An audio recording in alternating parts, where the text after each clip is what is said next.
là que nous nous sommes concertés et puis bon, on lui a dit non, écoute, ne fais pas.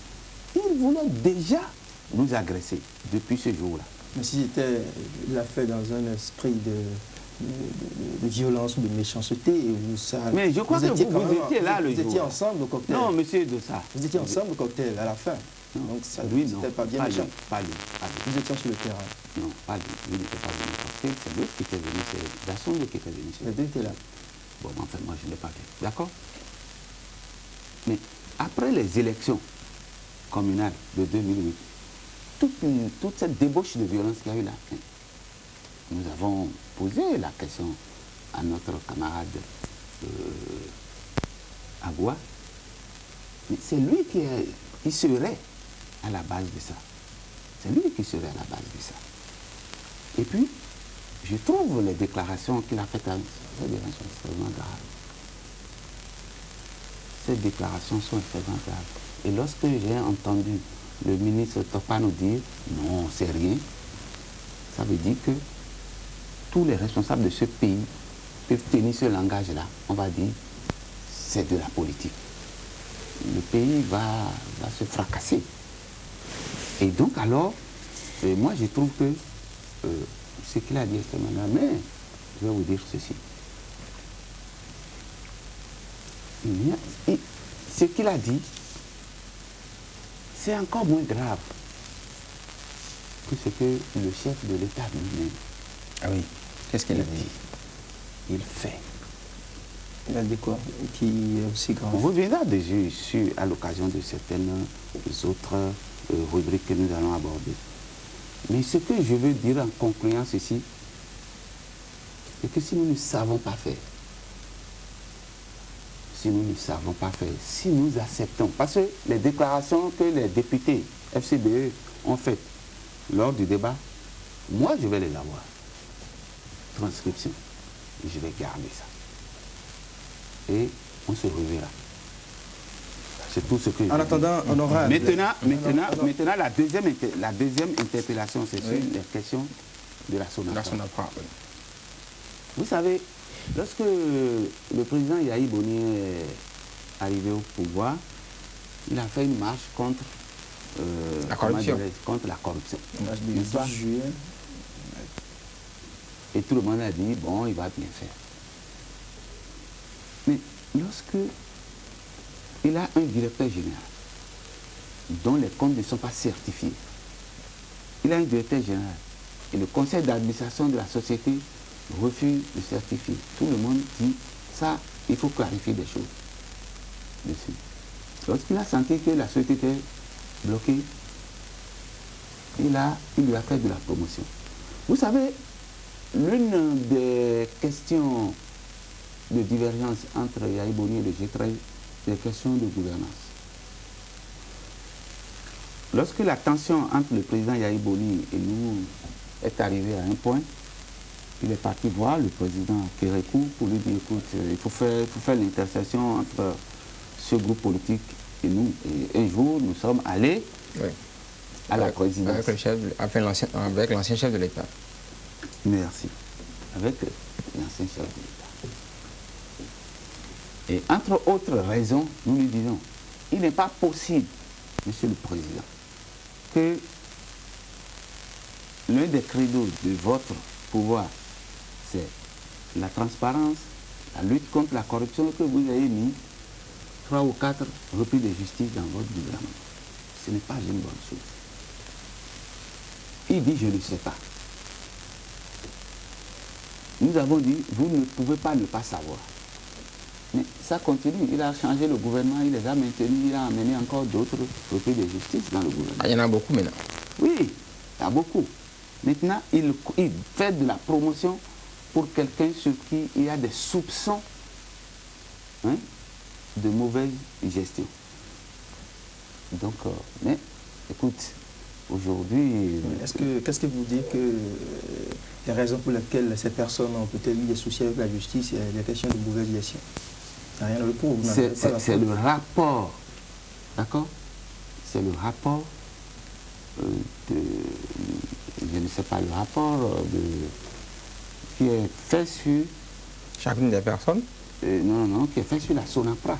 Oui, ça c'est parlant du ministre Fayon. Oui. Le rapport à lire, il n'est pas bon pour les ministres. Et selon vous, en principe, ce ministre, cet ancien DG, Je n'ai pas dit ça. ne devrait pas Je devenir n'ai pas ministre. dit ça. J'ai dit qu'il aurait dû régler le problème, répondre au problème des points noirs qu'il y a dans l'audit, hein, de la gestion qu'il a fait. Clarifier et avoir le quitus d'abord, avant d'aller... Bon, de toutes les façons, l'initiative est en cours, l'interpellation de la deuxième interpellation du chef de l'État par rapport donc à cette question de mauvaise gestion que vous reprochez au ministre Nikez Fayon.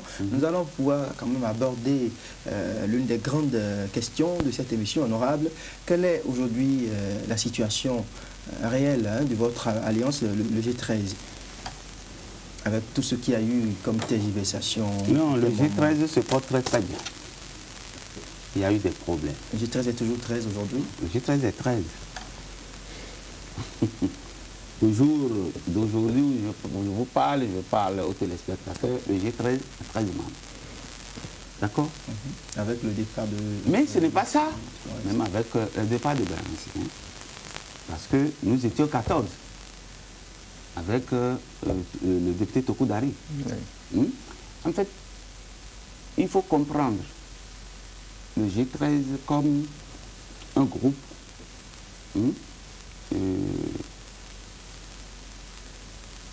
dont la compréhension doit dépasser le chiffre 13 aujourd'hui. Moi, je ne parlerai du G13 en décadence, en déclin, parti définitivement, que lorsque nous serons en dessous de 9. Que nous soyons plus que 13 ou que nous soyons moins que 13, le G13 est là. C'est un symbole, le G13. C'est un symbole. Expliquez le symbole et sa situation actuelle. Je considérerai que le G13 a disparu lorsque le nombre sera en dessous de 9.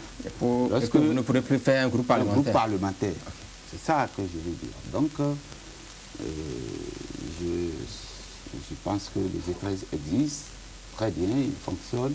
On a eu des problèmes, on a eu des turbulences, mais il existe. Je crois que la question de André, c'était pour savoir, avec les dernières turbulences, quelle est la solidité politique à l'interne du groupe? C'est ce que je vous réponds. Oui, c'est au mot fixe. Et je dis que tous les groupes, même les groupes homogènes, les partis, il y a toujours des problèmes à l'interne. Il y a des problèmes chez nous. D'accord? Et je dis, il y a des problèmes chez nous. Mais les problèmes n'ont pas atteint le niveau où il faut dire que le G13 n'existe pas. Lorsque nous serons 8, je vais dire, ah bon, le G13 n'existe plus. Lorsque nous sommes 20, le G13 existe. Lorsque nous sommes 10, 9, le G13 existe. C'est ça.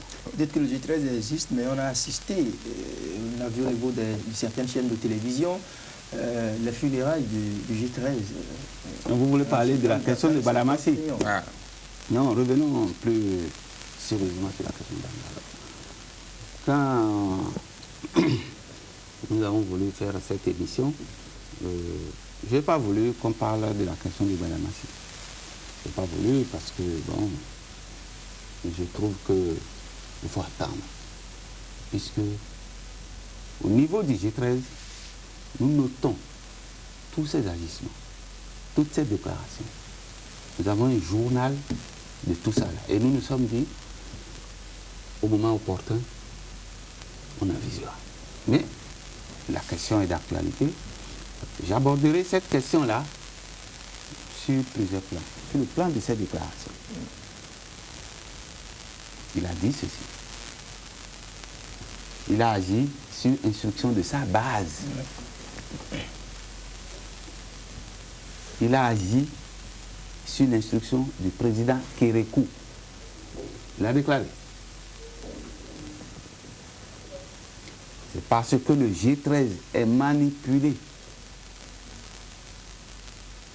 par des politiciens pour susciter la candidature de Bio Tchané afin de diviser le Nord et ramener le pouvoir au Sud. Il a déclaré. Il a déclaré un certain nombre de choses. Il a posé des actes. Il a fait une tournée dans la Liborie, le Borgou. Il est arrivé à Malanville. Il a fait une cérémonie rituelle d'enterrement du G13 et de son parti, l'UPR. l'UPR.